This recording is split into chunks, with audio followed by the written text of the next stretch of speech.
Ça faisait un moment qu'il y avait une envie. Et je crois que c'est après le personnage qui m'a plu, cette espèce de mécanicien dans une vie assez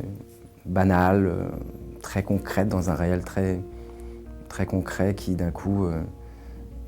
à qui arrive tout un tas de choses, enfin, avec un détail qui fait tout basculer. J'aime bien ce personnage-là, j'aime bien quand, dans une banalité, il y a quelque chose qui devient extraordinaire et du coup cinématographique, quoi.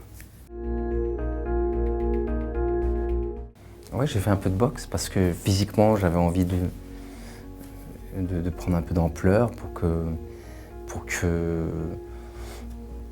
même dans des silences ou même parfois dans certaines scènes, il n'y ait pas besoin de le fabriquer complètement artificiellement, qu'il y ait quelque chose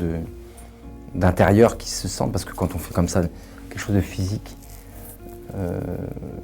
forcément on ne se tient pas pareil, il y a quelque chose qui vit à l'intérieur de nous, même si ça ne se voit pas, même s'il n'y a pas forcément des scènes d'action.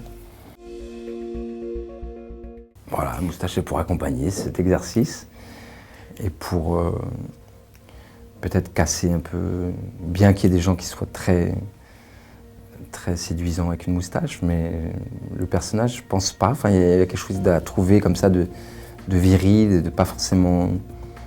où on sent pas qu'il est sur un détail de séduction. La moustache, il y avait un côté un peu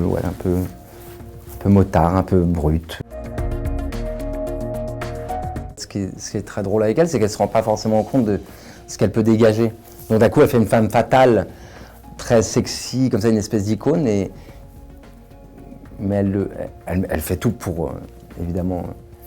montrer ça, mais il y a une fragilité en elle qui fait qu'elle est